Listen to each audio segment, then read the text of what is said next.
Greetings, beloved community. It is good to be with you another week. I'm here for another Mercy Conversations, which is our opportunity to share some of the insight, theology, and conversation that came out of our weekly Bible study. So this week we looked at the Gospel of Matthew 22, verse 34 through 40. The lectionary passage is a little bit longer, and on Sunday we read the whole thing and had discussion about kind of the two sections of the passage. But for the sake of this video, I'm gonna focus on the first part. So listen to the word of the Lord. When the Pharisees heard that he had silenced the Sadducees, they gathered together. And one of them, a lawyer, asked him a question to test him. "Teacher, which commandment in the law is the greatest?" He said to him, "You shall love the Lord your God with all your heart, and with all your soul, and with all your mind. This is the greatest and first commandment. And a second is like it. You shall love your neighbor as yourself. On these two commandments hang all the law and the prophets." The word of our Lord. Thanks be to God. I love this passage. I know as followers of Jesus, we've probably heard it a lot. Love God, love your neighbor as yourself. But it's a really good one because a lot of things that Jesus says, theologians will write super long papers about and argue about and be like, what does this parable mean? Or what is Jesus saying here? This conversation is pretty basic. And Jesus says that all the law and the prophets hang on these two things. So they're super important. Love God and love your neighbor as yourself. It's simple, but maybe not so easy. Because what exactly does it mean to love God and to love your neighbor as yourself? Let's be real. We Christians, we are really good at loving the idea of loving our neighbor. We will have sermons about it and book discussions about it. We will have, catchy phrases and, we love to think that we are good at loving our neighbor. So many of us pride ourselves on loving human beings. But let's be real. Loving human beings is hard, and it is so much easier to love the idea of loving human beings. It is so much easier to love the idea of wanting goodness for my neighbor. But do we always embody and live out these essential commands from Jesus?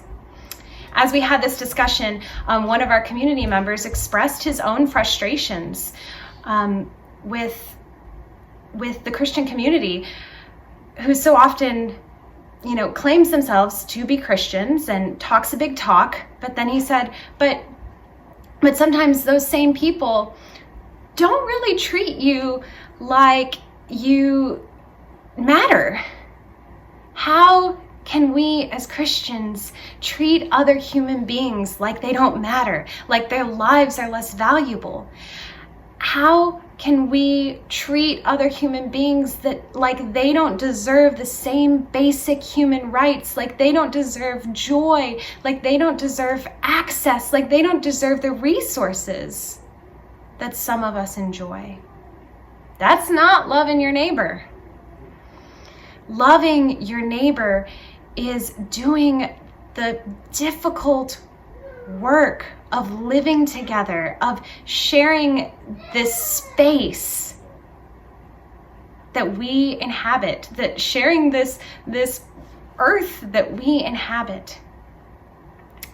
And that involves the hard work of not just loving human beings objectively, having warm feelings about other human beings as you write a check to an organization or hear a nice political debate and say, yeah, I believe in that, or I support that. I want human beings to be well. That part's easy.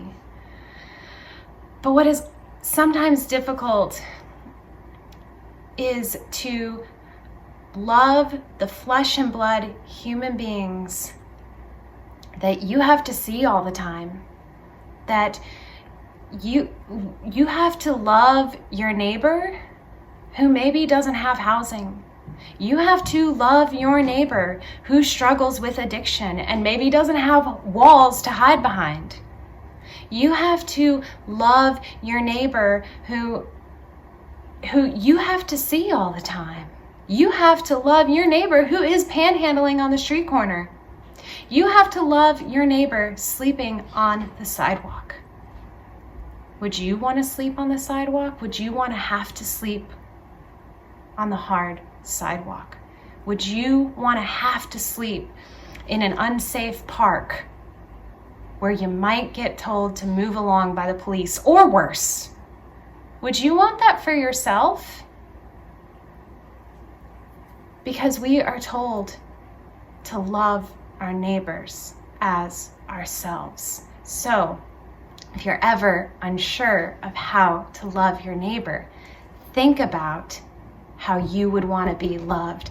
Think about what you would want for yourself. Do you want housing? Do you want access to health care? Do you want enough food to eat? Do you want the medicine that you need? Do you want not only just to live to get by, but do you want to experience joy and to thrive? Do you want to have community? Do you want to create art? Do you want to have people in your life who love you and support you? Well, then you have to want that for your neighbor too.